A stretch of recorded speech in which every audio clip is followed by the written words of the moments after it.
CHAPTER 28, in which Passepartout does not succeed in making anybody listen to reason. The train, on leaving Great Salt Lake at Ogden, passed northward for an hour as far as Weber River, having completed nearly 900 miles from San Francisco. From this point it took an easterly direction towards the jagged Wasatch Mountains. It was in the section included between this range and the Rocky Mountains that the American engineers found the most formidable difficulties in laying the road, and that the government granted a subsidy of $48,000 per mile, instead of $16,000 allowed for the work done on the plains. But the engineers, instead of violating nature, avoided its difficulties by winding around, instead of penetrating the rocks. One tunnel only, 14,000 feet in length, was pierced in order to arrive at the Great Basin. The track up to this time had reached its greatest elevation at the Great Salt Lake. From this point it described a large curve, descending toward Bitter Creek Valley, to rise again to the dividing ridge of the waters between the Atlantic and Pacific.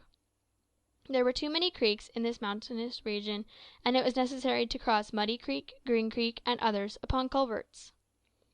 Passepartout grew more and more impatient as they went on, while Fix longed to get out of this difficult region, and was more anxious than Phileas Fogg himself to be beyond the danger of delays and accidents, and set foot on English soil. At 10 o'clock at night the train stopped at Fort Bridger Station, and 20 minutes later entered Wyoming territory, following the valley of Bitter Creek throughout. The next day, 7th December, they stopped for a quarter of an hour at Green River Station. Snow had fallen abundantly during the night, but being mixed with rain, it had half melted, and did not interrupt their progress. The bad weather, however, annoyed Passepartout, for the accumulation of snow, by blocking the wheels of the cars, would certainly have been fatal to Mr. Fogg's tour. "What an idea!" he said to himself. "Why did my master take this journey in winter? Couldn't he have waited for the good season to increase his chances?" While the worthy Frenchman was absorbed in the state of the sky and the depression of the temperature, Auto was experiencing fears from a totally different cause. Several passengers had got off at Green River, and were walking up and down the platforms, and among these Auto recognized Colonel Stamp Proctor, the same who had so grossly insulted Phileas Fogg at the San Francisco meeting. Not wishing to be discovered, the young woman drew back from the window, feeling much alarm at her discovery. She was attached to the man who, however coldly, gave her daily evidences of the most absolute devotion. She did not comprehend, perhaps, the depth of the sentiment which with her protector inspired her, which she called gratitude, but which, though she was unconscious of it, was really more than that. Her heart sank within her when she recognized the man whom Mr. Fogg desired, sooner or later, to call to account for his conduct.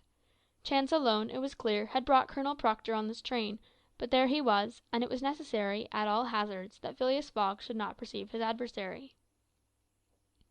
Auda seized a moment, when Mr. Fogg was asleep, to tell Fix and Passepartout whom she had seen. "That Proctor on this train!" cried Fix. "Well, reassure yourself, madam. Before he settles with Mr. Fogg, he has got to deal with me. It seems to me that I was the more insulted of the two." "And besides," added Passepartout, "I'll take charge of him, colonel as he is." "Mr. Fix," resumed Auda, "Mr. Fogg will allow no one to average him.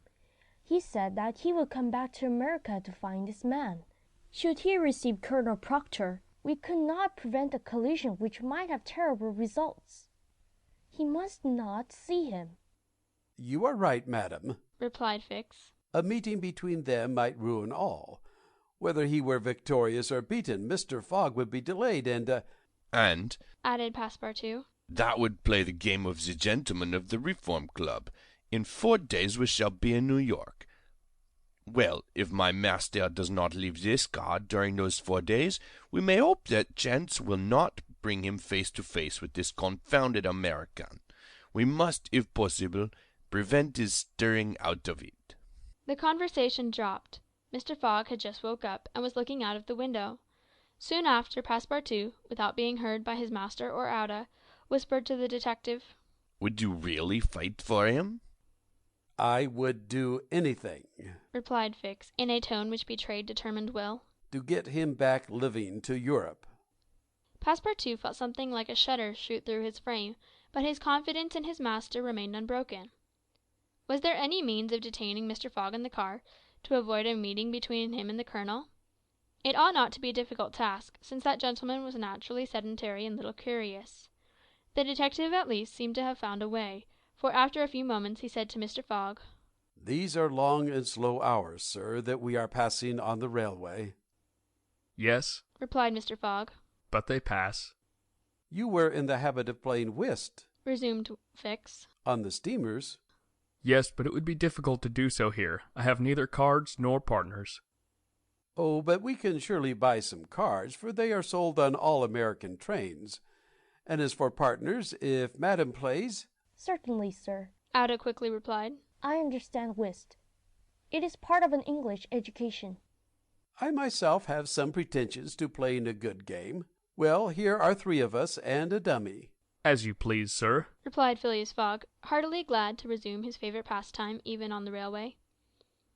Passepartout was dispatched in search of the steward, and soon returned with 2 packs of cards, some pins, counters, and a shelf covered with cloth. The game commenced. Ada understood whist sufficiently well, and even received some compliments on her playing from Mr. Fogg. As for the detective, he was simply an adept, and worthy of being matched against his present opponent. Now, thought Passepartout, we've got him. He won't budge. At 11 in the morning the train had reached the dividing ridge of the waters at Bridger Pass, 7,524 feet above the level of the sea, one of the highest points attained by the track in crossing the Rocky Mountains.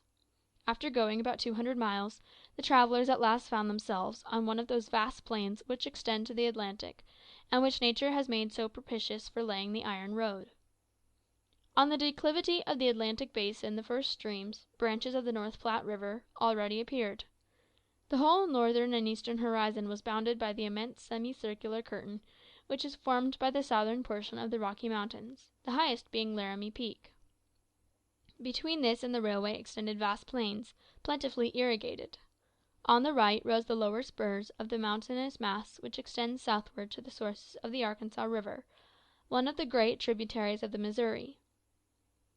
At 12:30 the travellers caught sight for an instant of Fort Halleck, which commands that section, and in a few more hours the Rocky Mountains were crossed. There was reason to hope, then, that no accident would mark the journey through this difficult country. The snow had ceased falling, and the air became crisp and cold. Large birds, frightened by the locomotive, rose and flew off in the distance. No wild beast appeared on the plain. It was a desert in its vast nakedness. After a comfortable breakfast served in the car, Mr. Fogg and his partners had just resumed whist, when a violent whistling was heard, and the train stopped. Passepartout put his head out at the door, but saw nothing to cause the delay, no station in view. Ada and Fix feared that Mr. Fogg might take it into his head to get out, but that gentleman contented himself with saying to a servant, "See what is the matter." Passepartout rushed out of the car. 30 or 40 passengers had already descended, amongst them Colonel Stamp Proctor. The train had stopped before a red signal which blocked the way. The engineer and conductor were talking excitedly with a signalman, whom the station master at Medicine Bow, the next stopping place, had sent on before. The passengers drew around and took part in the discussion, in which Colonel Proctor, with his insolent manner, was conspicuous. Passepartout, joining the group, heard the signalman say, "No, you can't pass. The bridge at Medicine Bow is shaky, and would not bear the weight of a train." There was a suspension bridge thrown over some rapids, about a mile from the place where they now were. According to the signalman, it was in a ruinous condition. Several of the iron wires were being broken, and it was impossible to risk the passage. He did not in any way exaggerate the condition of the bridge. It may be taken for granted that, rash as the Americans usually are, when they are prudent there is good reason for it. Passepartout, not daring to apprise his master of what he heard, listened with set teeth, immovable as a statue. "Humph!" cried Colonel Proctor. "But we are not going to stay here, I imagine, and take root in the snow?"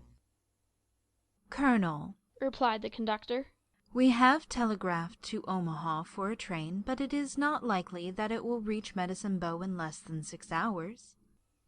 6 hours? cried Passepartout. "Certainly," returned the conductor.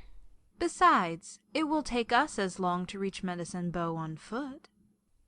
"But it is only a mile from here," said one of the passengers. "Yes, but it's on the other side of the river."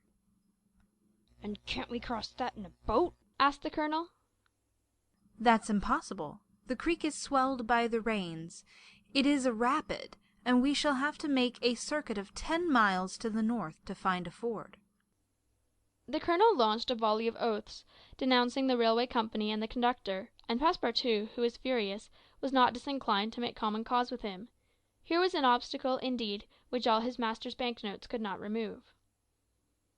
There was a general disappointment among the passengers, who, without reckoning the delay, saw themselves compelled to trudge 15 miles over the plain covered with snow. They grumbled and protested, and would certainly have attracted Phileas Fogg's attention if he had not been completely absorbed in his game. Passepartout found that he could not avoid telling his master what had occurred, and with hanging head he was turning towards the car, when the engineer, a true Yankee named Forster, called out, "Gentlemen, perhaps there is a way, after all, to get over." On the bridge? asked a passenger. On the bridge. With our train? With our train. Passepartout stopped short and listened eagerly to the engineer. But the bridge is unsafe, urged the conductor. No matter, replied Forster. I think that by putting on the very highest speed, we might have a chance of getting over. The devil, muttered Passepartout.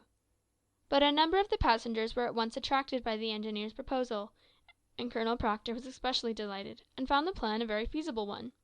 He told stories about engineers leaping their trains over rivers without bridges, by putting on full steam, and many of those present avowed themselves of the engineer's mind.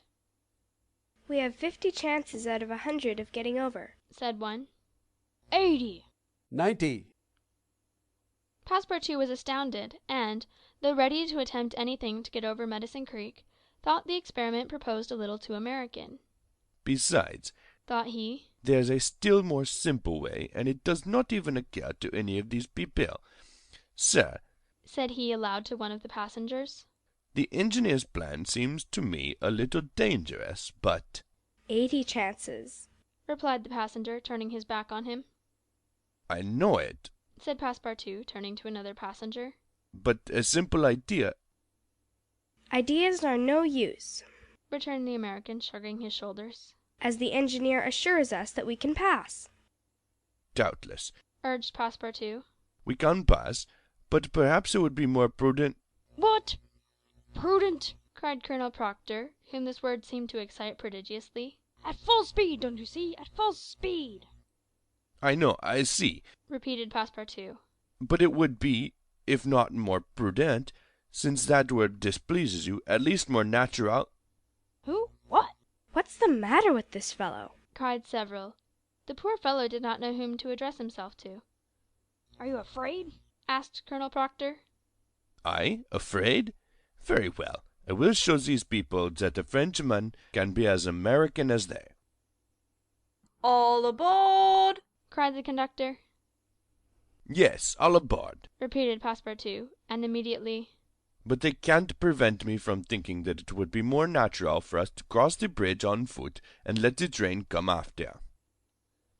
But no one heard this sage reflection, nor would anyone have acknowledged its justice. The passengers resumed their places on the cars. Passepartout took his seat without telling what had passed. The whist players were quite absorbed in their game. The locomotive whistled vigorously. The engineer, reversing the steam, backed the train for nearly a mile, retiring, like a jumper, in order to take a longer leap. Then, with another whistle, he began to move forward. The train increased its speed, and soon its rapidity became frightful. A prolonged screech issued from the locomotive. The piston worked up and down 20 strokes to the second. They perceived that the whole train, rushing on at the rate of 100 miles an hour, hardly bore upon the rails at all. And they passed over. It was like a flash. No one saw the bridge. The train leaped, so to speak, from one bank to the other, and the engineer could not stop it until it had gone 5 miles beyond the station. But scarcely had the train passed the river, when the bridge, completely ruined, fell with a crash into the rapids of Medicine Bow. End of chapter 28.